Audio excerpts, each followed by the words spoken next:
as a sophomore, you went 137.9, and that was the fastest time that any sophomore had ever been. You were slightly slower as a junior at the high school level, 138.10, but that still was the fastest that any junior had ever been at that time, and then broke the state record your senior year. So you had kind of the claim of not only being the state record holder, but you were the fastest sophomore, junior, and senior ever to that point, which I thought was kind of a cool accomplishment.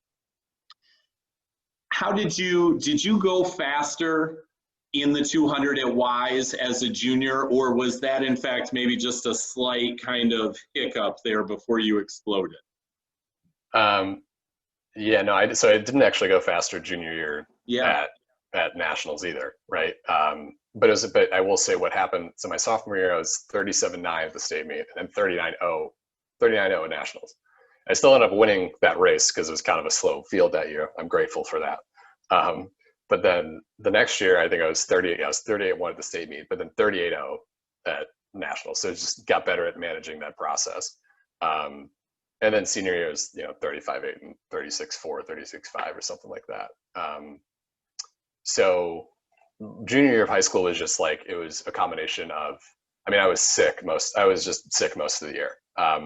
And didn't sleep as much as I should have, didn't take care of business, at all the same way. That's, and that's mostly on me, right? I would say. And the other thing is that I remember my walls being my turns being really bad that year, atrocious, absolutely atrocious, and not believing it until I saw it on film after it was too late. Was after I didn't win the 500 that year at state meet. And it was I am literally giving up, per 100, probably a full second on each wall or close to it. So, okay, what can we go do to make sure this never happens again? And so I went and fixed that, thankfully. And those were kind of the biggest causes behind that. But then between summer, my junior and senior year, went and got my tonsils taken out, and then didn't get sick my entire senior year. So that was actually the biggest game changer for me, in a lot of ways, not gonna lie. And because those were just perpetually infected basically for 6 months, not to bore people with the details, but so that also helped a lot. And then kind of senior year, the other thing about Y Nats is also and I talk about this when we talk with people at NCAAs, it's a full meet and you're swimming a lot of races and you have to swim fast in prelims versus state meet. I never had to. Sometimes I did, just to set the tone or just feel something out. But, Nationals, you got to swim hard every time. So you got to swim hard in relays in the morning, go swim hard relays again at night. And so by the time the 200 free rolls around the second day of the meet that night, I've already swam, call it 10 times. And 8 of those 10 races, I'm going 100% effort or pretty close to it, right? And so it's just a different set of challenges too, than just going to high school meet and having the 200 free be your first race of the session. So. Well, that's all great insight. I was thinking I was going to try and pursue where all this improvement came from, but health, taking care of yourself maybe a little bit better, the discovery that you needed to improve your turns. I think we covered some of those bases there, all in one answer. So I want to ask you to take me inside a couple of these. In my view, for a guy that went on and swam at Stanford, probably swam with guys that went 133, 132 in the 200. You might be hesitant to acknowledge it, but in this state, that 135.8 was a legendary swim. And to me, what made it really special was the bar that Matuszak set. Sometimes what makes records a big deal is whose record it was. And, I actually was in the lane next to Eric Matuszak in 93, and I can tell you I only knew where he was for about 35 yards. At the state meet, and then he went and did his thing, and I went and did my thing. But he was really, really special. And then he went and validated it at the NCAA level, as we talked about, made a couple of big finals or whatever. But for somebody to come along and go faster, that was special. That record stood for 14 years. That's the longest standing freestyle state record in Michigan high school swimming history. The longest state record period is Dave Chernick's 33-year reign as the 100 breaststroke champion. And then it goes from 33 down to 14. I mean, that's a huge gap. So Matuszak's 200 record, it was a staple. You know, 136.73 stood up there for a long, long time. And you didn't clip it, you know. You took almost a full second off of it, which really speaks to, you know, how you put it together in 08. Can you take me back to that race and kind of, you know, put us back in your shoes a little bit about what you were thinking, what your goals were, and how you executed? Yeah, sure. So I guess leading up to that meet, I guess the other thing, again, I was healthy the whole year, which is great. The other thing we did was, like, I lifted a lot more my senior year. Like, I got a lot stronger. And that, I would say, helped a lot as well, especially on the shorter stuff. I mean, my sprint times were a lot better that year. So, but leading up to that meet, we, like, as a team, you know, we had 3 or 4 seniors who were pretty fast, you know, myself included. And so we had, like, we'd won every dual meet. We'd won our Oakland County meet for the first time. I don't know when the last time we'd won that was. And, you know, we smoked everybody in our league meet. And it was just like, okay, this is just, we just all felt really good. Like, it's really what it came down to, right? And you know, I had a ton of confidence at that point too, personally. So, like, when we showed up, we thought, like, okay, we're gonna, you know, don't know if we have the depth to win this whole thing, and we didn't. Zealand ended up winning, right? But we're gonna win a bunch of events. So that was just gonna be like, and then we'll just see what happens. And so, 200 medley relay prelims of that year, we are supposed to win that relay by multiple seconds. And then backstroker on the relay thinks he hears the starter and flinches on the false start in prelims, first event of the meet, and we get DQ'd. And, you know, that we were supposed to win that relay going away. And so, you know, that was a huge bummer for a lot of the guys on the team. And I, you know, felt super, you know, it's super tough to be in that position because, you know, it's not his fault at all, right? And he felt really guilty about it and everything else. But, you know, best you can do is try to rally around and move forward. But I remember right after that happened. So you're up next, right? The team's down. The team's devastated. So I literally was not planning on trying. That was not the intent. And Tom was like, I need you to go as fast as you can. And so I was like, okay, I'll do that. And so I took it out very fast, and like faster than I thought, you know, I would, and just kept going. And, you know, still looking back, you know, still made a couple mistakes in the race. But, you know, it felt really good, and, you know, turn around and, you know, went faster than I thought I would. So, but yeah, that was unintentional, the whole thing. So, I would have otherwise saved it for finals, but glad I didn't in hindsight. So yeah, that's kind of the story about that one. Right.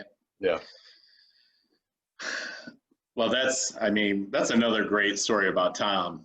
You know, sometimes you got to sense the moment, right? And the fact like that he knew what his team needed, and that was for the star to go break a state record and get us back on track.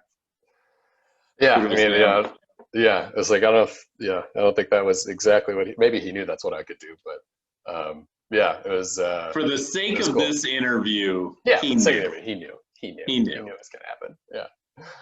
So yeah. I'm going to show you my 500 freestyle list in a little bit here, but I want to tell you that I've had this exact same conversation with Adam Messner, that for me, there are only 3 swimmers that can be number 1 in the all-time list. You're one of them. Okay. All right. Messner's 1 and Youngquist is 1, because each of you really were the only guys that were that good, that fast, but also kind of number 1 for, you know, just kind of established yourself. And to me, you guys are the group. You know, Vanderkay was incredible as a senior, but the reality was he was like 4:23. Messner had been 2 seconds faster than that. I'm sorry, actually about a half a second faster than that 5 years earlier. So for me, I can't put Vanderkay up there. And, you know, you're 4:21 down in Fort Lauderdale, to me, is one of the swims that you could consider one of the 3 best 500 freestyles probably ever swum by a Michigan boy. Same thing I asked you in the 200. Can you kind of take me back to that 500 and maybe what your goals were and how you executed that one? Yeah, definitely. So, I mean, I think this goes, well, you know this, right? So I didn't swim the 500 in States my senior year. Swam the 100 backstroke. It was a points game thing. You know, we thought if we had a chance to win the meet, then I needed to swim the 100 backstroke because I needed to beat a couple guys from Zealand who, one of the guys would have won the event if I didn't swim it. So, and I was like totally willing to do that. And then, so we get to our nationals. I don't exactly know how fast I can go. Like, honestly, I know that I was 4:31 at nationals the prior year, 4:31.0, something like that. And the guy who won the event, I think I was 3rd the year before at that meet. And then, but the top 2 guys were coming back. And the 100 backstroke at that meet is right before the 500. So I swam the 100 backstroke that night, won that, and then had about, you know, call it a half hour before the 500. And, you know, I've done that. It's kind of a gauntlet thing. I've done it 3 years in a row down there. And, you know, I just remember I always felt pretty tired right before we even started the race. And I remember sitting in the waiting area, like before the 500, and I was like, you know, I was still wet. And one of the official people was like, "Oh, you're back." Like, "Oh, you're back again, huh?" Like, just joking, like, because I'd just been there. And I was like, "Yeah, you know, not sure how this one's going to go." And he just looked at me as just this older guy, just goes, "I think you'll be fine." And so, because I remember not feeling great before I dove in, but that race was just mostly adrenaline, I would say, honestly. You know, there was this guy. I mean, I got out faster than I think the other folks did in the field. I just had more natural speed than all of them. We get a couple 100 yards in, and the guy next to me, this guy Austin Detra, who ended up swimming at Florida, who had won the event the year prior, he goes by me, and I'm like, "Yeah, that might happen." Like, I mean, he's really good. But then I remember, you know, 100, 150 yards later, like, I still feel fine. I'm chugging along here. It's about 300, 350 yards in. And like, now I'm dead even with them or starting to pull ahead. And from there, it was just like, okay, this was not expected, like truly wasn't really expected at all. And from there, it was just, again, it was just kind of unconscious for the last couple 100 yards. And there was a guy named Travis McNamara who was like 3 or 4 lanes over. And when I passed Austin, because this guy from Connecticut. From Connecticut, yeah. I saw Travis. Yeah. I used to live in Connecticut. I saw Travis McNamara come up. Yeah, and he was a few lanes over, and so like Austin was next to me, and Travis was a few lanes over, and so I couldn't see him. And get by Austin, and I realized this other guy was like really close, and so had that to also carry me the rest of the way as well, because I was like, okay, I can't lose to who I didn't know it was Travis. I was like, I can't lose to somebody in outside lane. You know, if we've already beat the guy who is defending champ, like, let's, you know, we can't lose to this guy over here. So, but I just remember getting to the wall and not being able to contemplate that I had swam that time. So, you know, it was a pretty good feeling, especially coming off of a race right before that too. So, yeah. I mean, Morgan, I got to tell you that this is such a pleasant surprise for me to have this part of the conversation, because I have been blindsided in this project by how many state records that I was really looking forward to hearing the story of were actually disappointments to the swimmer. I mean, I could give you, like, there's 15 examples. Matuszak was disappointed when he went 136.7. Told me he didn't hit his goal. And I was like, what? Like, I couldn't even grasp that. Dan Stevenson, who was the first Michigan boy ever to go under 144, he went 141. He said to me, when he touched the wall, I was so excited to hear this story about the first guy to shave 2.5 seconds off the state record. And he was like, yeah, I wanted to be 40. And it just wasn't. So to hear a guy tell me 2 state record stories, one, I wasn't even planning on going fast, and my coach asked me to go fast right before the race, and I went crazy fast. And then you go down there for this 500 that is a legendary swim in the state of Michigan, And the fact that you did the 100 back 30 minutes before and were completely shocked by your performance. I mean, I'm shocked just to hear a swimmer that was shocked about how well he swam. Yeah, I mean, I mean, a couple things after that race. First of all, it was by far the most excited my club coach has ever been around me. I'm sure he's got excited for other swimmers, but it's the most excited. The joke is always that, like, this guy, his name's Mike Wind, and the joke with Mike is that, like, you could do anything, like, and there's either two reactions. It's either, you know, all right, that wasn't good enough, or not bad, pretty good, not bad. And, you know, I'd gotten a lot of not bads from Mike over the years, but I had never, like, he was really, really excited. And so, so I think everybody was surprised, honestly. And I also remember I warmed down and then went upstairs and I called Ted Knapp at Stanford, like right then, and was like, hey, here's just what happened. Because that was how unexpected it was. And he was also surprised. So, yeah. So another story that's emblematic of the time, right? I mean, in 2020, he would have watched that race on a live stream, but in 2008, he needed Morgan to call him and break it down. Exactly. Yeah. Yeah. Because, you know, we're pretty sure we had live results then, you know, for Y Nats, but who's to say? So who is to say?